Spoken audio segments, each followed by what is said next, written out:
couple people fighting over maybe the Fort Crumpet, which I wouldn't expect, but other than that, it's looking pretty normal. I'm just going to mention the fact that the first game that we saw was maybe unusual because Reverse got that shockwave launcher off of elimination all the way early on. Right now, Dubs is just trying to survive, but he gets taken out by rocks. So, Rickety Rig, a lot of contention there. Only has to take out one person here to get the whole drop to himself, and this is looking pretty good for Clix though. This is a box fight. This is toe-to-toe. This is where Clix reigns supreme as he gets those cones around, just making sure he has as many builds as possible, gets the player in the box, just got to come through and take this one. No, the player getting away a little bit, but there it is. Clix coming through. His edits and his build placement is just so incredible. If I had qualified for this round and I was looking where to go, I don't think Pleasant Park would be first on my list as Roller goes down and Clix hitting him with a little bit of the emote. Again, we talked about it. This is about conditioning your drop. This is round 2. He's like, hey man, I don't know why you're coming here. I want it for myself. Get away if possible, because less shields up against Illis, it's going to be very hard to win. Yeah, and you say he's got the loadout to make a quick fight possible too. He had 12 crash pads. I have no idea where he's found those. And ooh, comes through with the low ground side jump, just takes down Vum with style, and he's still got 11 crash pads now. So I don't know. I was obviously talking to Reet the other day, and for almost 9-10 hours yesterday until the wee hours of the morning, I want to see, does he have the mental fortitude to run it back today? As he gets a nice little angle here, this player has no idea, and he does. He walks straight up into it, and he goes down. We see XMB falling here to Furious. Furious doesn't even need to use the shotgun. AR out, just takes him down, kind of pick up some momentum here as he does. Crash pad comes out, he goes in the box, but player dips out now he's in their box, and like you said, Shy, this is where the consistency goes down, because he's now in an enemy box with no builds as he launches him out in the area. Bandit only has 4 health right now and no builds, and yeah, you hit the nail on the head there, Shy. 2 minutes later, we see it. Those crash pad plays can go against you just as easily as they can go for you. It's just pandemonium, and it's whoever can react quicker.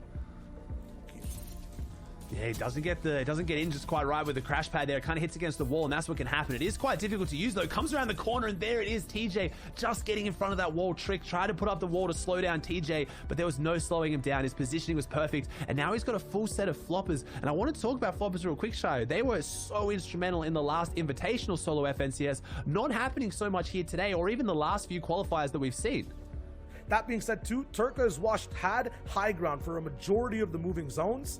Now the entire lobby is going to be having to play with different rules, different pressure. These aggressive players too, Furious, taking out Snow, are performing really well in game number 2 before you saw how passive it was. So I feel like this game is going to be a lot faster and very different from what we saw in game 1. Not in zone. He has to dip out. It's 44 seconds till he has to be all the way back in. Nice quick flank on this wall. I have to assume he got this elimination. That's really good for his siphon. That's really good for his overall points. Yes, it's on D-Roller, the man who got first place in the semifinals coming in to this round of the competition. He gets his floppers up. His shields are now almost out. He needs to find more from here, Aussie. This is definitely Furious's game. Another trap set, another player gone. I have to assume this is another quick elimination. They're happening so fast the server can't even keep up. There it is. A nice quick pick onto Okote, who got taken completely out in an instant. Didn't even do any damage to Furious. And now I'm scared if I'm every other player, and I've seen Furious's name 3 times so far in this lobby. 63 people left alive. Fight refresh rather than that long range kind of advantage though. Still similar threats. The last time we left off with him, he was in a metal box. He looked really good. Here's the one shot there. Stretch, actually, who was looking at him this time. He got taken out. So in the first game, Booga was the one to take out Rokane. After that, he kind of got used to that play style. Takes out Stretch wall to wall. Very nice. So it's the mid-range that's Rokane's problem. He just has to overbuild a little bit, get a big base going, and I think he's going to be absolutely fine. He's looking like he's really good now. Taking, oh, maybe not so good though. Someone else pushing here as Rokane goes down to Riversarm. The second of the Liquid Boys comes through and takes him out here. Shy with a little bit of the curse there. The caster curse we're also known for doing, but it looks like 1 Liquid Boy wasn't enough, but apparently 2 Liquid Boys is as Riversarm, who's someone who was struggling. I saw him after game 1, right down there, just inside top 50, I think, on the leaderboard. So, and then hold on to some of those extra meds and shields. So showing some confidence on the fact that he thinks this rotate is going to be pretty easy for him, as we see Day, someone who was being a lot more aggressive. Game 1, get a really nice shot there onto Rocks, just fell through the sky, and he reacted with almost inhuman reactions there. Takes him down with that purple burst rifle. Epic burst rifle in hand is so deadly, normally at that longer range, not so much at that close kind of hip fire distance. It's so hard to kind of track for that second shot, but Pure Day should just change his name to Pure Aim, because that was godlike. You're absolutely right. Now look at all these other boxes, though. This is where you can't really open edits. You can't play like Day. You can't land big shots. You have to be very careful about who's boxed next to you. Flopperson is beside so many top players, and no one's really going down in close range. Yes, Aviv just got taken out by Yeti. That's a long-range beam. 47 people left alive. 10 seconds till the moving zone starts. This is getting very close, and he does not have any mobility to work with.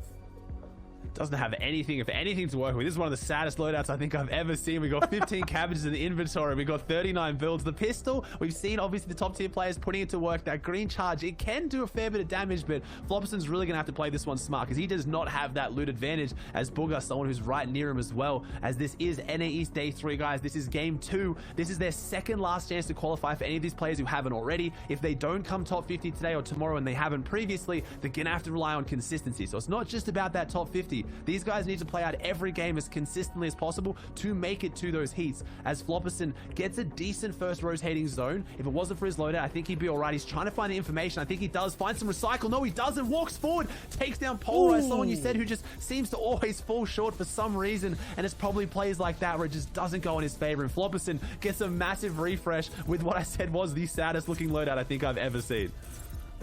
Yeah, vegetarian with just cabbages finally finds his first bite of meat, gets a flopper in the inventory, gets an elimination. Now 6 people have already gotten down, but he's in such a good low ground position all the way in front of the zone. Everyone now has to move straight into him, and he's got so much white HP to work with. I'm just curious to see what happens right there when he loses shields. Now he's in trouble. He's at risk of getting sniped, getting one charge on rotation. Has to be very careful, but has a lot of materials to work with. Yeah, and he's got that loadout to kind of take it a bit more slow. Like you said, he's got the flopper in those cabbages, so he can take an extra couple seconds to think about how he makes his rotate, because Storm's not really the biggest concern right now. It's that extra damage that's going to eat through that shield. He's only got 19 left, so finds his play from beneath, though. Looks like he's going to go for the edit. He does. Waits for that play to come through. Really nice here. Flopperson, again, has just got himself back into this game. Shows why you can never count it out. Some of these players are so good. He breaks it. He gets the crash pad out. He's now back on the front side. As you see, Hogman on low ground, someone I haven't seen performing too insanely well, but another person who's very good at playing smart. Reverse still in this one as well. So a lot of the players in our top 3 still here. Dubs went down, obviously, but I think we have Hoofishy, Glace, and Reverse still alive as Riversan gets another elimination. Day pushing forward. Only has 23 builds left. Can he find the refresh? Player comes right in front of him. Sees that Mogul Master in his sights. Probably going to try and go for something on him. He does. Takes down Cuddle Bear Gamer, who we know is, I believe it was Assault or Innocence. I think it was Innocence who falls now. And Day is looking really good. That was a big mat refresh. Innocence will not be happy. Yeah, Innocence was found guilty of a really bad rotation. Nice quick pickup there on him. Now it's back to Reverse 2K. I was talking about, can he perform without that shockwave launcher? No more HP to kind of get. No more mats. He's absolutely taken out. He cannot bounce himself back in this game. Deemer picks him up, and now it's up to him to kind of carry on that torch for the game 1 winner. Can he find this one crash pad, another one too, in the right pocket to use while Casker holds it down from height? Macwood is all the way ahead of the zone, sharing boxes next to Hogman. Clarity quarrying down at the low ground. Still though, it's such a big difference between where height is and where low ground is. I don't think these people will see each other. Al gets taken out, and we're tuning in with Day, who's really close to this top 15 situation. He needs to stay alive and play placements. He needs to play pace. That's exactly what Casca's doing too. Casca's up there looking pretty. He's just taking shots down. He's just moving forward. He's really not making any massive aggressive plays. He's just racking up those massive placement points. As they get into top 10 here, they are going to get a placement point for every single player that goes down, which when it's coming down to qualifying has been 1 single point every other week. It is huge as Clarity gets another elimination in the feed. Day drops down, tries to make his big move, and he does. He drops down and takes Casca. So Casca has lost the high ground. I wonder who we have up there in that position of absolute power as Gabe goes down here as well. Jelty taking him down. Hogman falls well. Top 10 now. Every single player that goes down, they are going to get placement. Does Day get another point? That's a 2-point swing. The elimination and the top 10 takes down Magnolia. Day is having a phenomenal game as he pushes through, and it is Jelty on high ground. Ooh. As I see Demur gets knocked out. That has to be the shockwave launcher in play here. Flopperson still down in this mid-ground layer, trying to play what little he has. We've seen how good he is at getting his refreshes. He might need to get one more here to close this out. I think this one might even go to a heal off Shyo. This one is coming right down to the wire at the end. It could go to a hill off, but everyone's kind of just used their floppers trying to get into these zones. Day is now looking kind of in trouble with no more big white floppers to take into his big entire arsenal. Jelty's all the way up on high ground. Day and Yeti are down on low trying to find out. Everyone is surviving, but using so many mats. Yeti gets taken out immediately, and now we're down to the final 4. Damu's coming up from behind. He's looking for a play on Jelty, but Jelty was smart enough to be aware that he was there. The high ground fight goes out. Jelty goes down right now. We have Day. He is on the low ground. Can he close this one out? He has Kit's mythic charge shotgun in the back pocket. Can he get the big shot that we know it's so capable of doing? Day comes around for the side shot, hits Flopperson. It's not as heavy as what he wanted. Hits him again. Flopperson is just leaving himself open. He gets boxed like a fish. He gets moved around. He looks like a flopper in this endgame as Day, with 3 beautiful side jumps, just takes him out. Taking a look together, looks like Day has dethroned him and is now 4 points ahead, 10 eliminations. Both have the Victory Royale, but I mean, it's literally just the 4 eliminations separating them right now. 4 elims being the difference. You can see Flopperson just behind. Clarity, Yeti, Furious, Claw, the free agent,